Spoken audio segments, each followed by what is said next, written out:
Hi, I'm Dr. Scott. And I'm Dr. Shiloh. And this is LA Not So Confidential, the forensic psychology and true crime podcast. Each episode, we explore the intersection of psychology, the criminal justice system, and entertainment.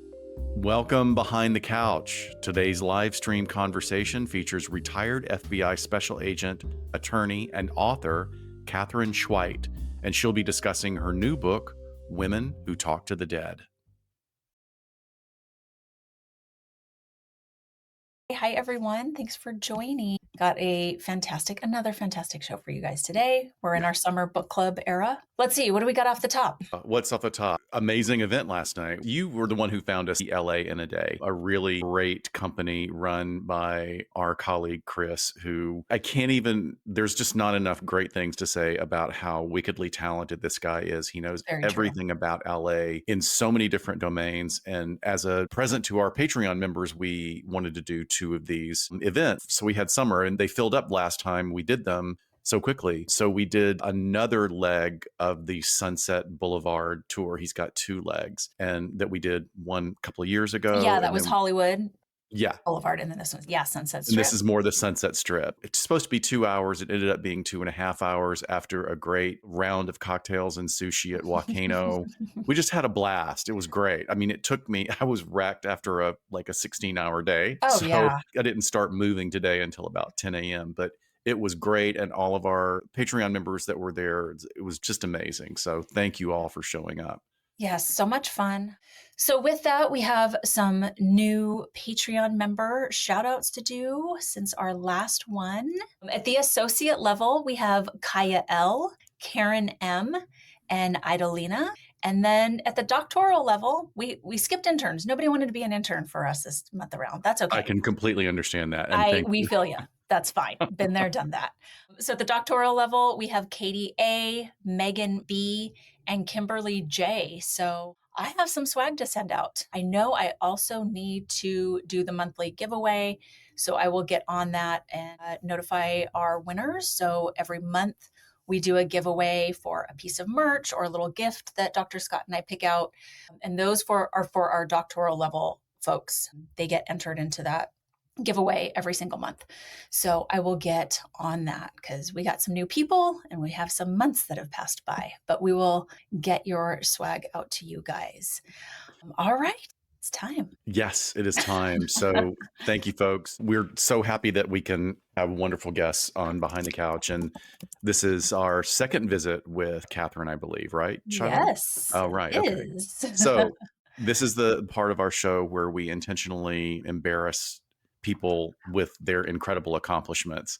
And this one is not going to disappoint. Katherine Schweit is an attorney and a retired FBI special agent who created and led the FBI's active shooter program after the tragedy at Sandy Hook Elementary School. She is the author of the FBI's seminal research on mass shootings entitled A Study of 160 Active Shooter Incidents in the United States between 2000 and 2013, and was part of the crisis team responding to shooting incidents at the Holocaust Memorial Museum, the Pentagon, and the Navy Yard in the Washington, D.C. area. She's also the author of Stop the Killing, How to End Mass Shooting Crisis, and is a sought-after world expert in mass shootings, incidents response, and crisis communications. This has been adapted into the award-winning podcast, Stop the Killing, which is an incredible project, along with her co-host and our dear friend, Sarah Ferris. Additionally, she authored a very important book, A Simple Guide to the Second Amendment, How to Talk About Guns with Anyone. And she also teaches a course on the Second Amendment for DePaul University College of Law. Welcome, Katherine. Kate, got my signed copy right here. Hey, very embarrassing. I see what you mean. It's a lot. No problem. And today we're here to talk to you about yet another book. Where the heck do you find the time, lady? Well, I mean, I Give me think some what of I'm that. hearing right now is I can't really keep a job.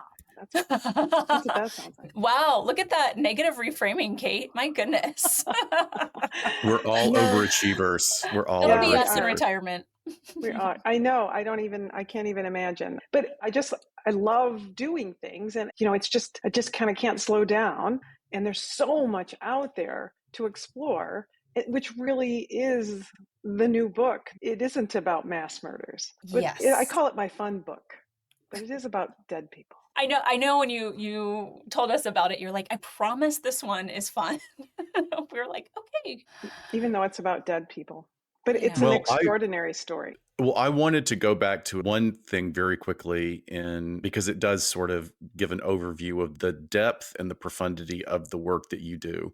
And it was incorporated into our introduction. Your seminal research on mass shootings, a study of 160 active shooter incidents in the United States between 2000 and 2013, which is pretty profound. When I spoke that, I said it very quickly.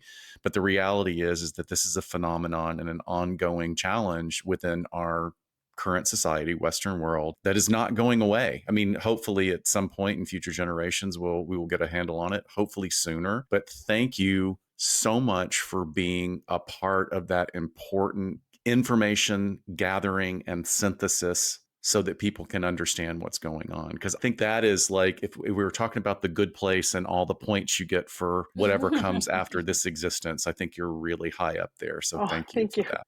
Thank you, Scott. I do think it's very important. I continue to work on it. The FBI continues to release information every year. I actually, right now, I just put a piece together for Police One, the Oh, Police One okay. Yeah. publication, on a 25-year retrospective so that we get a better look at what are the threats, to law enforcement. Are we making any progress? Where are we making progress?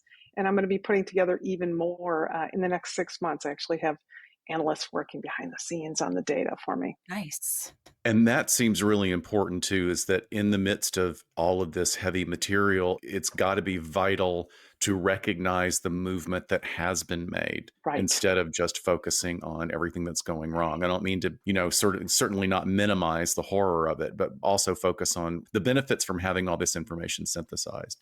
Can I But give you first, one piece of yes, hopeful data, hopeful Yes. please, information about please. that? In this time, I will pay you. I'll buy you a drink. I need anything I can get me through the day right now. Well, great. You don't know this, but Monday I'm flying to LA. So I might take you up on that. Let's do it. It's a plan. I am looking over the past 25 years of data on active shooter incidents, and the most remarkable piece of data that I have identified already is that we have almost halved our casualties from Yeah. what we were dealing with before and around Columbine and Sandy Hook. We're about half, where we used to have about 7 on average a year, every single incident, 7. We're down to 4 now. 4 casualties, whether they're death or injuries, are still terrible, but it's not 7. And it's consistent. It's been consistent for 5 years. Those numbers have been down. So I think that means civilians are doing a better job. Law enforcement's doing a better job. And probably most importantly, we're beating the drum on prevention. Yeah, I just listened to your new episode on Stop the Killing that looks at the report that just came out from the FBI. And yeah, it's just a little snapshot. And I love your cautious optimism that you come with it, in the episode. It's just really not that much time to look at, but they're good numbers to hear. So that's great. I'm going to pop that link to that in the chat. Great. Yes, please. Hey, but also, before we get any further, you just got back from CrimeCon UK. How was it? We didn't get to go this year. We missed you. It was really fun. There were so many fun people there, familiar faces. That's part of what makes it Oh, really it's the fun. best. Familiar faces, you're walking around and you're seeing so many people who you know already. It was just such a great time. And I was there with Sarah Ferris, right, Yes. on Podcast Row for all the things that we were doing. And then I took 30, they brought in 30 copies of my book and they sold them the first day. So they didn't have any books to sell Heck yeah. the Nice. next day. Leave them wanting more. That's awesome. It was great. It was very gratifying. And I signed a lot of books. It was a great time. We had so much Did you fun. guys do a talk this year? We didn't. Sarah was a little uncertain about her timing. Sure. And so, of course, we wanted to support her. And it's for listeners, it's not a secret. For your listeners, they may not know, but it's not a secret for our listeners that Sarah is dealing with metastatic breast cancer. Actually, the day she arrived at CrimeCon, she got news that the meds were working. So she's pretty excited about that. And she's doing great. We're doing audio recordings for our season 5. We release our podcast by season. So we record them and then package them and release them. It's different type of format. Excellent. Yeah. So Well, good to hear. Thank you for that news. Yeah. Yeah, for It's sharing good that. news. Before we jump into the book, last time we had you on was with Sarah. And so we were talking about the podcast. I don't think we really got to get a lot about your origin story before, and, being former law enforcement, and am always really interested in women's journeys into law enforcement. I think they're also different and also interesting, and we all have a different pathway. But I was wondering if you can give us a little bit about your time as an attorney, and then how did you decide to make the jump over to the FBI?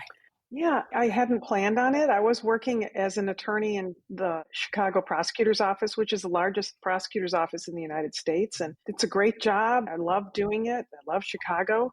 But I had grown up with a cousin who was an FBI agent. He's older than me, and he kind of toyed around with the idea. He's like, hey, you should apply. You should apply. And I was thinking of leaving the prosecutor's office, possibly looking around for jobs. And he said, just apply. They're always looking for lawyers. Just apply. So I really kind of applied because he nagged me about it a lot. I mean, that's the truth. So There you go. it was very embarrassing when 3 months later I got an offer from the FBI, and a few months after that I was at Quantico when Oh, wow. I learned how many other people this had been their lifelong dream, and then I was very embarrassed that I Just felt kind of like did it on a whim. right, right. You were one of Oh, that. 40,000 applicants, and I was like, oh my gosh, I'm so embarrassed. And they're Like, my brilliant family people. member just won't stop nagging me. Geez, I guess I'll go to the FBI. It's a terrible story, but I was thrilled to go. I had a great career. I loved it. 20 years. I mean, I left because I was mandatory. Yep. I had a great time. I'm just Yeah. envisioning from Legally Blonde when Elle is in the shows. Oh, like it's hard? Getting into Harvard Law. I'll just go to Harvard. Right. Yeah, Exactly. that's Well, amazing. maybe they had a down year or something. I don't know. No, No, I mean, one of the things that I've always, it was great. I have a relative as well who was in the FBI, and he was told from the beginning, he was told two things. They were like, they made like the first day of training, they made a joke about the X-Files. Mm, The instructor made a joke about the X-Files, and then he got serious and he said, "That's the only joke you're ever going to hear from us. No more. Like, don't ever mention it. It's like it's an unwritten rule here. Just don't refer to it." Because nice. there was so much built up about it, even over the decades of the show's been on. But the other thing was that they said you're going to be meeting people that you're wondering, how did you get here? How did I get here? Mm, And that's what we're made of. We're made of a panoply of people from different backgrounds. We don't just want law enforcement. It doesn't hurt, Right. but we want people that see all different sorts of perspective, because a bigger perspective means more information coming in, which I think is really fascinating. Yeah, I yeah. think that I completely agree. The FBI, we always said the FBI hires from the population. You have to have, I had a third grade teacher from Philadelphia sit next to me, and a pilot who had just returned from Desert Storm on the other side of me. That's All awesome. walks of life. Wow. So, I talk to cops a lot about their plan after retirement. Was writing something you were thinking about doing, or were you like, hey, I just need to jump into consulting and all this knowledge that I've built up and now putting that into the world in a different space? Did you have a plan for retirement? I did. I had prior notice, right? I was mandatory, so I knew when Sure. I was going. And my plan was I'll work in the consulting field, which I still do, whether it's consulting for free, you know what that's like, or consulting for pay. But I'll write on the side because writing is what I love to do. And I was a journalist as a young pup. And so Oh, I'm the rare person who actually likes to sit down at the keyboard and write. So that's thus the genesis of, one book and then another book and then another. Every time I feel like I'm giving lectures to places, people are hiring me or bringing me in to talk about certain things. And I'm like, we should expand how many people can get this information. And that's what resulted in the simple guide to the Second Amendment. So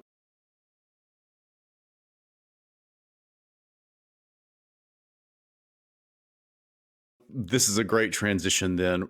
The full title of your book is Women Who Talk to the Dead: The True Story of 200 Forgotten Murder Victims and the Relentless Pursuit of Justice by an FBI agent and a Detroit police detective. So why did you make the decision to write about something different this time around? I mean, this is like it is definitely like a branch off of your regular work. Can you tell us about that? It really is a situation where the information came to me, that people, I learned about this, and I really felt that over time, and when you hear kind of the story a little bit, this is kind of an homage to these law enforcement personnel, in particular the women who decided to do this, who really persisted. They live on hope and persistence and perseverance. And they're working on these 200 plus cases when nobody else is working on them. Nobody else was ever going to work on them. They date back 70 years. In fact, these 200 cases are all murder cases. Wow. Every one of them, cold case murders where the victim was buried without a name because they didn't know who it was, in a pauper's grave. And because of the different time span, and because this occurred in the city of Detroit, thus the t-shirt that I'm wearing today. I'm a Detroit t-shirt. I can show you my Detroit t-shirt.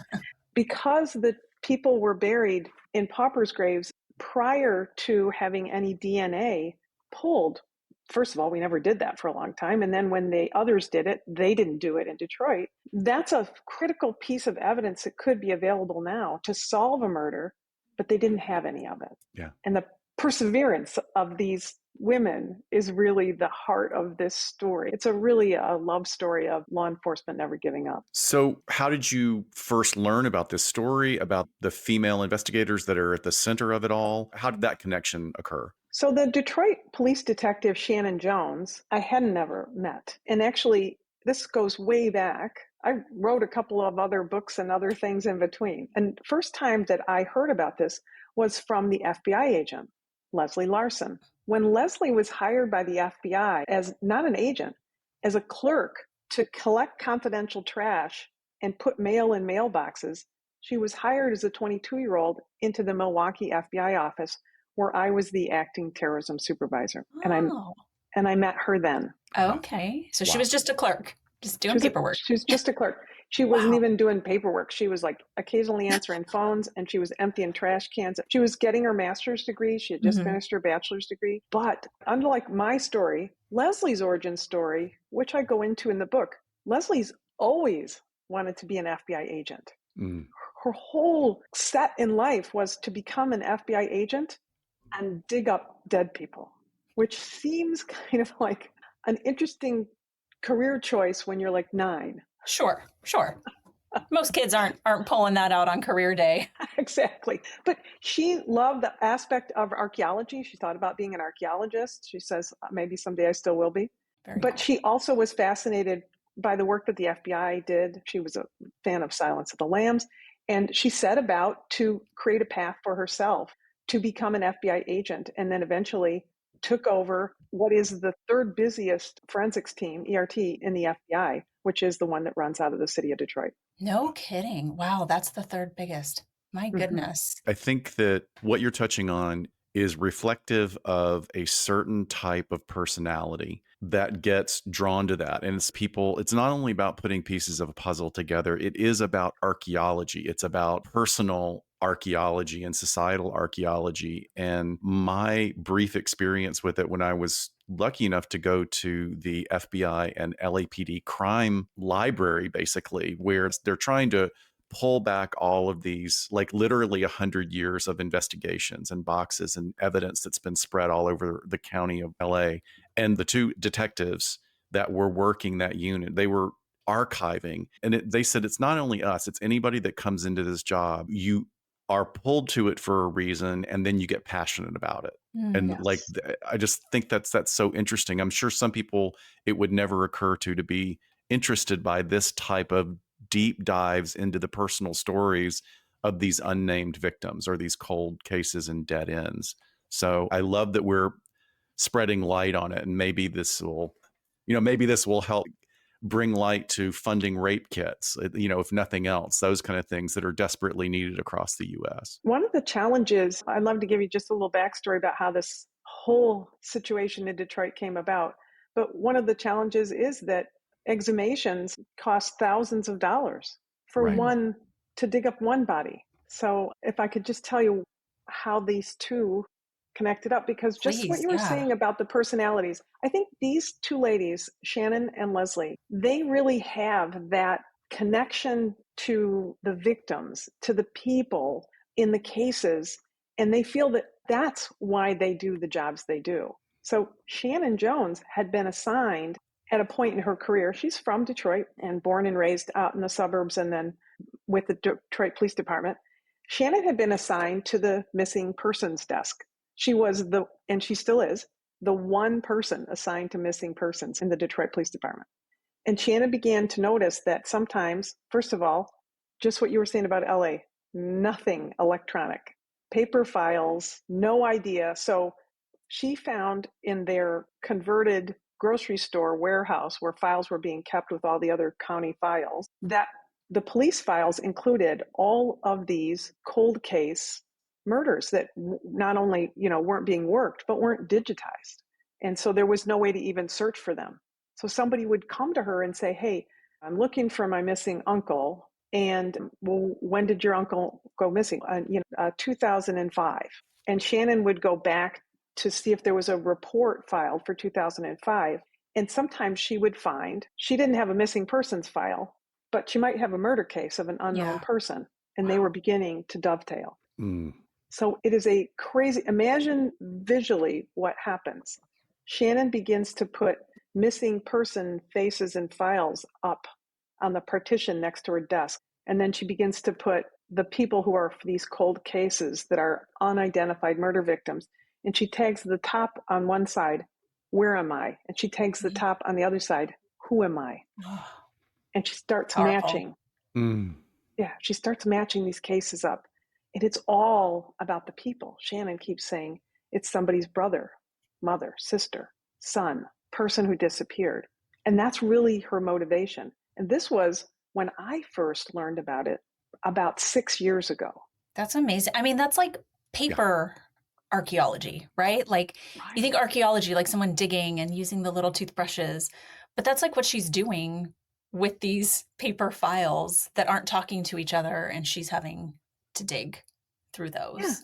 And she's trying to decide how to do that. How do I do that? How do I find all these people and where? So how does the birth of the curiosity with her and starting to do that work then lead to what is described as the FBI's largest exhumation project ever? And help us understand the scope of that. Yeah, it is huge. So Shannon actually attended an exhumation that Leslie's team conducted for the Michigan State Police. She saw that years ago when they dug up 2 caskets to identify. But the difference between exhumations that you hear about now, oftentimes, and what Shannon and Leslie decided to do is that usually when somebody says, we do the investigative work and somebody says, hey, I think that we can confirm that this person who was buried without a name, this particular person, all the information in their autopsy file and the burial records indicate this was probably the person. Exhumations are done generally on court order to confirm that the person in the box is the person that they think it is. In this case, Shannon had seen a couple of exhumations, and one day she decides, which is kind of, I explain it in detail in the book, but she decides to come to Leslie and say, hey, I know that you did this one, but I'd like to do 200. And Leslie says, after I think she takes her jaw off the floor, she says, all right, let's figure out how to do it. And that's really what the book is about. The book is about telling the story of how Shannon and Leslie came up with this idea, who supported them, how they did it, how they funded it, and what turned into, because the FBI had never done anything like this before. But Leslie doesn't really have no in her vocabulary. And so she set about a plan, I'm sure she didn't realize at the time, that she would end up conducting the largest exhumation of bodies of murder victims ever by the FBI in its history. It's 100+ year history. Yeah, I'm sure she had a lot of background research to do and get some ideas going, and who was going to help to take that all to kind of cross over that red tape that, they would have been like, what, you want to do what? I'm sorry. I think there was a little bit of that. Yeah. When I talked to Shannon, she was like, yeah, I kind of told her this is what I wanted to do. And Leslie was like, yeah, I don't think she said it that way. It was like, what? Oh, funny. It was pretty bad. Yeah. So, I mean, over what period of time are we talking that these women, once this got going, and if you want to add to just how maybe some of that, like logistically, how did this come to fruition, and then what the time period was like? As I mentioned, 6 years ago, I'm having a conversation with Leslie because she's a personal friend of mine. She lives in Detroit. I live in Virginia, but we're talking on the phone. We're talking through FBI. Every time she was frustrated about something at the office, she'd call and say, hey, how can I do this? Or what should I do about that? And she starts to tell me, I'm trying to do this, but I'm having trouble getting funding in the lab I want to do. And the more she talks, the more I'm like, you're doing what? You want to dig up hundreds of bodies? Where? What? How are you going to do that? So one of the things that, they decide is we'll do it over time. We'll do it in the summertime when the ground is dry enough in Michigan. So they schedule 3 digs, 3-week-long digs, 3 months in a row for 5 years. So it gave me an opportunity to go out there. I'm from Detroit. So it was great for me. I, drove home and I'd go out to the cemetery for the day while they were digging and spend the day out there watching them backhoes and No water way. bottles and what does it really take. So I wanted to give the readers something that they don't get. You hear the word exhumation a lot of times in stories, but you don't really know what that means. And I wanted the reader to have that inside baseball and know what it's like to have to dig a body out of the ground. What does it take to do that? Yeah, and I'm sure there aren't a ton of months throughout the summer that they could do it. So there's like this waiting period then for the next year. It gives them time to like do the work and have the DNA tested. And that had to be just completely motivated once they start making those matches and getting those hits. And Yeah. So what's interesting is that, as you can imagine, in all told, they pulled more than 200 sets of bones to pull DNA. They do not have, spoiler alert, they do not have the results for all of those yet because it may take months for the lab, any lab, to provide it. The FBI lab is doing some of the DNA testing. There are other services, unless, like you were saying about rape kits, right? Unless somebody's going to step forward and say, we want our independent lab will run all these tests. Yeah. Leslie has dozens and dozens of sets of bones, but she can only send 5 to the FBI every month. So, And these are from the paupers' graves, correct? correct. They're All all right. murder victims, and they're all people who were buried in paupers' graves, one after the other, buried around other people who were named, but maybe buried by the county because they didn't have any money for the burial, and buried in probably not particularly desirable areas of the cemeteries in Wayne County on the western side of the county.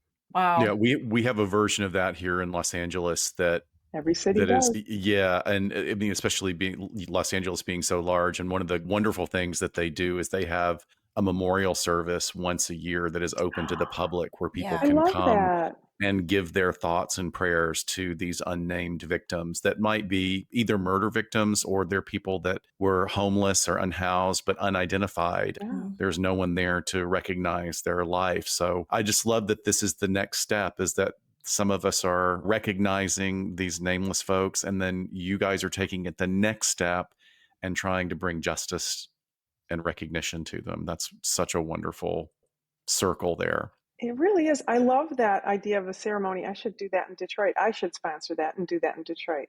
That would be Because amazing. you don't have anything else to do, I know, just, clearly, yeah, like you but don't have enough on your plate. we just added something else to your to-do list. Well, let me tell you, when they decided to do this, they were kind of starting to do it and kind of coming up with ideas and hit and miss on whether it was working or not. At the same time, I was like, like a reporter trolling behind them, trying to get the story and thinking, I was interviewing them. So I would interview them and they'd be talking about this that worked and that didn't work, and funding this and problems with that and the labs, this, that. And every time I spoke to them, I said, who else should I talk to? Who else should I talk to? And every name they came up with was a female. Huh. Thus the title of the book. Right. Female prosecutor, female FBI agent, female Detroit detective, 5 female forensic anthropologists, females that had the Frost Center, which is in northern Michigan, and the body farm. Right. Can you explain what the Frost Center is? The Frost Center, if your listeners know what the body farm is. You want to explain that just in case? I'm sure Yeah, a lot do. Absolutely. lay that out. Yeah, but the body farm, that's not its real name. That's what everybody calls it. It's in Right. Tennessee. And it's where people who are becoming experts in forensics, where they need to dig up bones and identify, what is this bone, a dog bone, a bone from a dog or a bone from a human? And what is the condition of this bone? And what can we see from the decay? And what can we see from the parasites that are on it? They learn all those things in Tennessee at this particular facility where they use real human bodies that have been donated to help teach scientists, people like Leslie, to learn how to properly dig up a body, carefully. You only get one shot, right? Now, and Leslie, in fact, teaches there in her spare time, which she has none of, but she seems to. And so The Frost Center is in northern Michigan in the Upper Peninsula. Frost, it's a forensics center that is like the body farm, only in fact, the bodies could be frozen in the ground. It's the only Okay. one like it in North America. So Wow. it's even a more sophisticated and more challenging way to preserve something that's buried underground and potentially frozen and find a way to recover it. Because, right, when something is buried underground, as investigators, we're looking for every clue we can find, every nick that might be on the body, everything that might tell us around the body whether this person was murdered or it was an accident. And it takes a very skilled hand to pull those bodies out and to get the evidence at the same time. So that's the forensic anthropologist who came to Detroit to help them dig these bodies up. Very skilled hands. Well, I can imagine just as soon as people start hearing what these women are doing, that it's like, how can we help, right? Like on Yes. board, it was probably just total snowball effect in that sense. I mean, it sounds like logistically, I mean, this is such a massive operation, all of these different entities coming together. Talk about collaboration. I mean, historically, we have law enforcement agencies that don't even talk to each other sometimes. Exactly. This Yeah, I sounds think like amazing. Yeah, it's a great success story in terms of collaboration, but not just of law enforcement. When Shannon started working on the files, they kind of joke about Shannon does everything above ground and Leslie does everything below I ground. love it. These are Shannon's files, but she would find that there was a victim fished out of the Detroit River who was murdered, buried. But then, next to that victim, there was a file for somebody who had lived in Birmingham, or who had lived in Hamtramck, or who had lived in Dearborn Heights, outside of Detroit, but within the suburban area and part of Wayne County. So Shannon, because she didn't have enough to do, decided she wasn't just going to protect and dig for DNA for Detroit police files. She was going to do it for every law enforcement agency that had a file in Wayne Wonderful. County. So she started working with all these other police departments to say, hey, we have a buried murder victim. Here's the file. Here's the 2 pages of faded paper that we know about it. Help us help you solve this murder and Wow. identify the victim. So she worked with all those departments, the Michigan State Police, but also something you don't see all the time. She worked with, eventually, the county would bring excavators in to scrape off dirt. Then eventually the Detroit Energy Company, DTE, would come in, the telephone and energy company. They would come in, DTE would come in with their excavators. I was there one of the dig weeks when they had their excavators, who normally guys are normally putting up, Yeah. utility poles, They're like, right? what are we doing today? What's our mission? I know. Yeah, and then people who were contributing water and food all week and supplies. There were, their buckets from Home Depot, right? Right. That had all the supplies for every dig team that could be picked up and walked around. I mean, whatever. And I think that's a tribute to Shannon, that she felt that Detroit, during the time, these deaths went back 70 years. During Mm. that time, Detroit filed for bankruptcy, right? So they did not have any extra cash. And Shannon went to everybody and said, I want to create this miracle. Help us do this. And everybody was very giving. They had lunch every day and porta potties and you name it. What a story of community. Very much so. And I think that That's nobody thought. heartwarming, that when something like this that's so important, it can reach that wide of a section of the population and bring them together. I love that.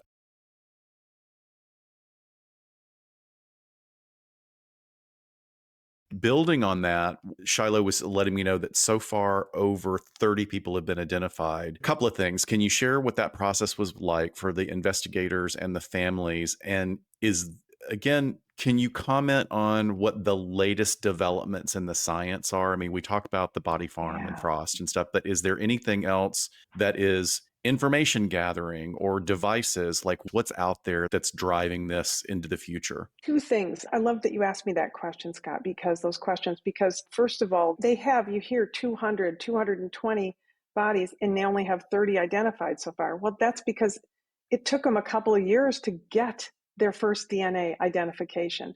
But then what did that turn into? And this is what those 30 so far have turned into. Shannon Jones going to somebody's house and saying, your dad wasn't here when you were born. while your mom was pregnant with you, he was murdered. Mm. Oof. And that young lady is in her 30s now. Wow. So she, bit by bit, is reconnecting, which is what we talked about in the beginning. This is the most important thing for the women working these cases. They're reconnecting family members and changing lives forever by reconnecting family members. That example you give right there is incredibly profound. Can you imagine being a person who has some calcified internal idea about what their father or what their parent or their sister was?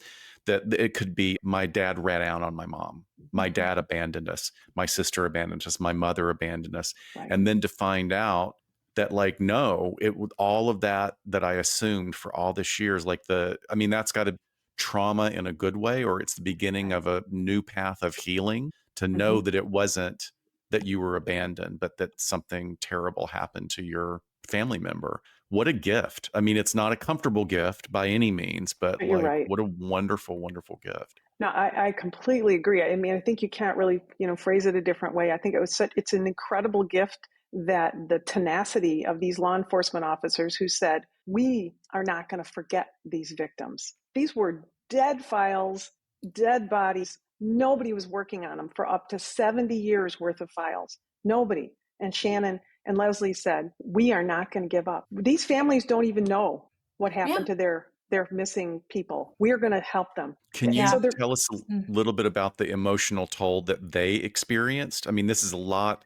I mean, Shiloh and I are trained to do this, right? To Right. give bad news or to be the holders of grief and the holders of space. But how did they handle it? Shannon is a very introspective person. She's super quiet. Well, they're both kind of quiet, and I think that's what they have in common. And I've spent a lot of time with them. One day I was with them while they were going through files, trying to decide who to dig up. And she had a box next to her desk, and she'd pull out a manila folder, tattered piece of paper from the warehouse that was a file of a baby that died in the 60s. And somebody would say, well, this is what we know so far. I don't know if somebody's looking for that baby. And Shannon was sitting right next to me. I heard her say, no one's looking for any of these babies. She was angry. And that's what part of her motivation is. And understandably so. And at a certain point, she was like, stop, we have to turn. I can't do any more babies right now. Let's look at another decade. It's very hard. But I think that like Leslie has said, it took them a long time to even get their first identification. And I wrote about that in the book. And Leslie said, when Shannon calls me and she's got an identification, that makes it all worthwhile. All the work, all the hours. Leslie got married in the middle of this, kids, all the work is worth it, she says. And I think they're a good balance for each other because Leslie seems to be ever optimistic and was really born to dig up dead bodies. And Shannon has a little cloud over her that motivates her. And both of them seem to be able to put it together. But it's been tough for them. And I think knowing that even now, Shannon probably has a decade left in her career, and she estimates she's going to spend the rest of her career working this. And I think 30 is a phenomenal number. I mean, when you look at individual families, like 30 families you've brought some sort of closure to, I mean, that's absolutely remarkable. I mean, they are truly doing Lord's work over there. No, I agree. And I think, I could have waited to write the book until I had every person's story or a number of people. And there are people who their stories are in the book. But I wanted to tell the story of how this came about. I think that was a story that otherwise no one would have ever heard. I'm so glad Shiloh brought that up. 30 is an incredible number given the enormity of this task. And also to you, getting it out there now is spreading the word, is informing people that this exists and shedding light on it. You note that not every murder is going to be solved, but cases will be closed. And what is your perspective on how investigators reconcile the difference between justice and closure? I think law enforcement, people who work in law enforcement, and I say as a former prosecutor, you just have to accept that. You have to accept that you can't solve every case. You can't You certainly can never make a victim and a victim's family whole. Justice is, I think in this case, their highest priority is to identify the person in the ground and reconnect them with their families. And then if they can solve the murder or resolve the murder, then they're good with it, right? That's a bonus in some ways. But I think justice is doing everything that can be done. Yeah, for sure. And there were times when I think that lesser people would have walked away from this project. And that's another thing that I tried to convey in this story, in this tale, in this, however you want to say it. That's why the title is so long, because I thought no one is going to believe this is a true story. When I first started to work it, people would say to me, wow, this is a great story. I mean, no, it's true. They're like, it's true. Yeah, it's true. It's an amazing, true story of the best justice that can be provided to people who were completely just off the radar, completely forgotten forever. There's Yeah. no reason why anybody would have ever gone back and gotten these files. I love the nuance of the question that you asked, Scott, because, we could talk to victims' families and say, what does justice look like? And what does closure look like from your perspective? And, not wanting to speak for them, but I think a lot of people could say, just the fact that someone gave a shit to open these back up and then all the work that went into it, like that is justice, not that it just sat in a dust-filled box, for the rest of the family's lives, really, until no one was left. Just that. It doesn't have to be solved and all those things. But gosh. So this obviously is a remarkable story in so many ways, not just because of like the scale of it and there's the sciencey part, which is so cool. But I think for the leadership, and particularly when we're talking about leadership of women in law enforcement, in forensics, in the whole criminal justice system, what did that mean to you as a woman that has been in this career? What did that mean to sort of highlight that at the top? I mean, sure, when you heard the story, it's just so good, but how did you want to weave that into your book so that readers also took away how powerful this was? I think that the women who are involved in this, and Scott, I realize I didn't answer one of your questions, so ask me about genetic genealogy. That's new forensics. But one of the things that I found a little bit surprising is all these women were working these cases. And I was the one who said to them, hey, how come it's woman prosecutor, women in the Frost Center, women at the Body Farm, women in Detroit, what's up with that?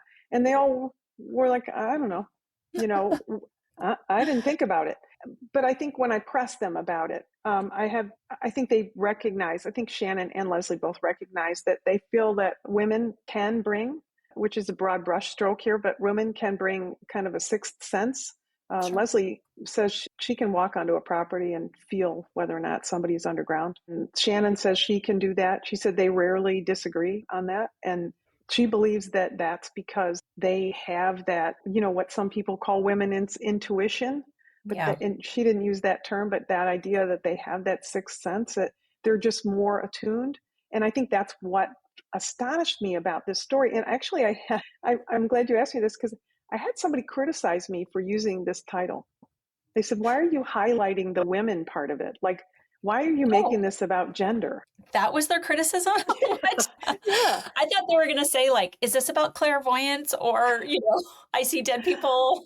I know, it was kind of a kooky title, but very truthful, because to them, Leslie, I mean, the title really comes from the fact that, of course, they were all women, but, Leslie says that she feels them talking to her from the ground. Mm-hmm. And that, to me, that's women who talk to the dead. They are very much, when you see how they interact on ground in the cemeteries, when they're talking, when they're holding bones, these are people in every sense of the word, and they address them properly and politely, and they want to help these people. Like if they can't help them because they get a DNA result, it's going to be because somebody from the family hasn't contributed a DNA result.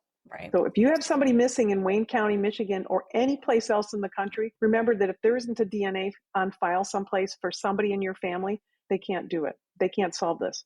So with that, can you talk about genetic genealogy? I can. It's a perfect segue. Leslie, halfway through this, became a certified genetic genealogist. It's a technique that allows you think about DNA, and I explained in the book about kind of how the DNA aspect of it, too, because I'm always about educating the reader. and educating myself. We think about DNA and you have half of your parents, half your moms and half your dads, and that's the simple math of it. And your siblings the same. And so if you have this DNA, you're going to be able to tell whether this is a relative, whether it's a grandfather up or down, whether it's a grandfather or a grandson. But genetic genealogy is a way of taking genetic identification from some person over here who's not related to some person over here. And because we know the concept of 6 degrees of separation, if you back the DNA up generation after generation after generation after generation, eventually you find the people who are related to each other. In the process, you can find a true DNA match here today for somebody who you really don't have a match for. Yeah. It sounds a little Star Wars-ish, but it's science, as we say. Yeah. Yeah. So cool. Such neat There are stuff. there are a couple of really fascinating cases in several different podcasts that are out there now about genetic genealogy and being so new of a science. And yet we're in a time where things are moving very, very quickly with the amount of data that is now available to us. That's like exponentially higher amounts of data than we've ever had before. I think it's fascinating. When I worked at the LAPD and I was chummy with a guy up on the 8th floor, like they say, that's where all the nerds are, because it's the IT department and it's also all of the analysts. And the analysts would do, like, their whole team was just amazing, but like, they're just like the most normal people, but they are using data in the way that you're talking about putting together. It's like, oh no, I can tell you where he's been for the past 3 years. Like, Crazy. here are his patterns. Here's where she goes on this weekend. And it's all about just synthesizing this data.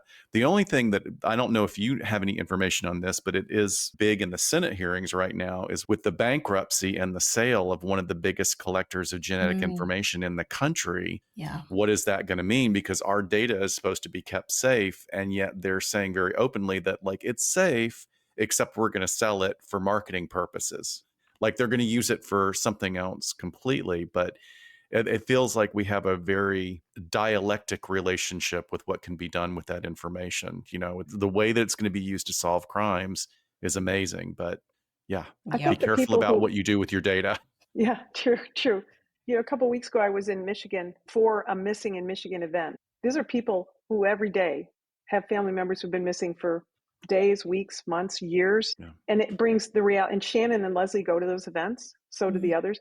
Keeps them to the reality of, we may be trying to identify these murder victims, but there are so many people still above ground that are looking for people who they're missing. And those people do provide DNA samples because they want just what you're saying about DNA collections here and there that might connect and identify people who don't know, okay, we found this person, but we really don't know how to identify them in terms of their heritage, their genealogy. One of the people that Leslie identified through her genetic genealogy is there was a serial killer in Detroit who had 11 victims. I believe it was 11 victims. One of them was buried unidentified. They were able to identify the victim. Wow. Yeah. Well, so crazy. I think, that's what we're going to leave to the listeners and to the readers of this, are those personal stories of connection and cases. And that, I know everyone's going to get into that as far as the meat and potatoes. And I've put links in the chat to the book. I will also put it in the show notes that end up on this. Someone is going to snatch this book up and adapt it to a screenplay, because I would watch the hell out of this show. Ooh. Well, can I This give would be you amazing. All right, 2 things. One, first, find somebody to do that. That'd be great. Oh, I thought you were going to be like, done. It's already done. No, Reese Witherspoon, if you're listening. But I did want to say that, this is an ongoing story. My intention is to continue to gather the information as they solve cases and identify people and where those people want their stories told. I'll try to do that, as we go along. It's going to be a time period, right? And every story is worth its own story being told. So this brings up a really, really important question then. Once you sell it to Reese, who is going to play you? Is it going to be Reese herself playing you, or Kate Blanchett, or Samantha Mathis, or Claire Danes? I think we got 4 great choices. Well, all of them have great hair, just like you do.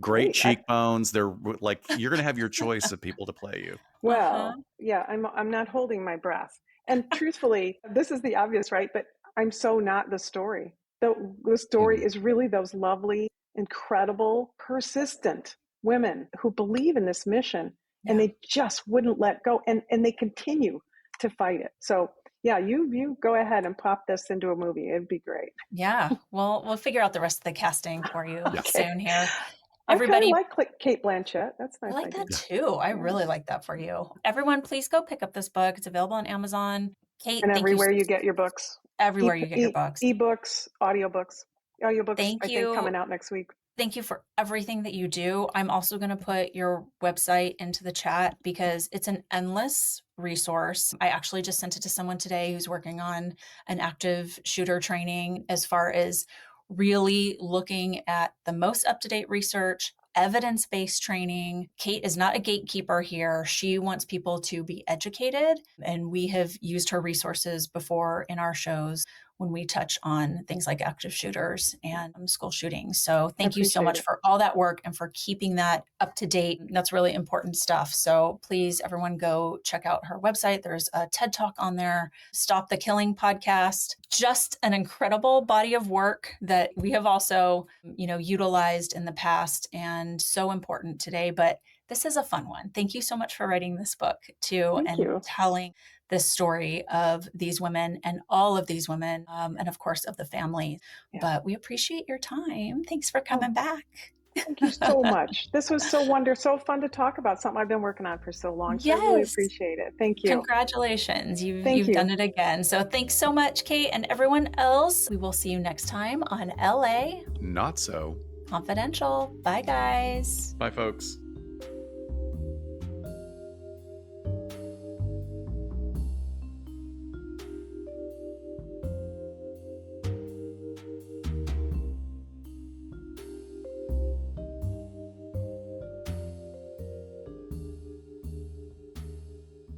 We sincerely thank you for spending some time with us today. LA Not So Confidential is part of Alienist Entertainment and the Crawl Space Media Network.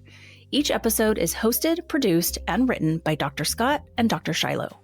Our post-production editing and sweetening magic is handled by the multi-talented Jason Usry of Ear Cult Productions. Our theme music, entitled Cool Vibes Film Noir, is composed and performed by the talented Kevin MacLeod. He graciously allows us to use his music via a Creative Commons attribution license.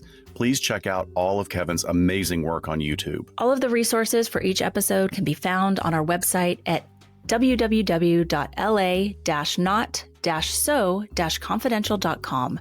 You can find us on Blue Sky and Instagram at LA Not So Podcast. On TikTok, Facebook, and YouTube, we are at LA Not So Confidential. Media inquiries and bookings are scheduled at alienistentertainment@gmail.com. Once a month, we go live on YouTube on a Saturday afternoon, so stay tuned to our social media announcements to join our interactive broadcast entitled Behind the Couch, where we interview guests on a number of psych, criminal justice, and true crime topics. And lastly, we'd be honored if you joined our Patreon at patreon.com/LA Not So Podcast. With a subscription, you get an ad-free listening experience, additional content, host interaction, and you'll be the first to know about upcoming live events, social gatherings, and super cool merch. So thanks for listening, and join us next time on LA Not So Confidential.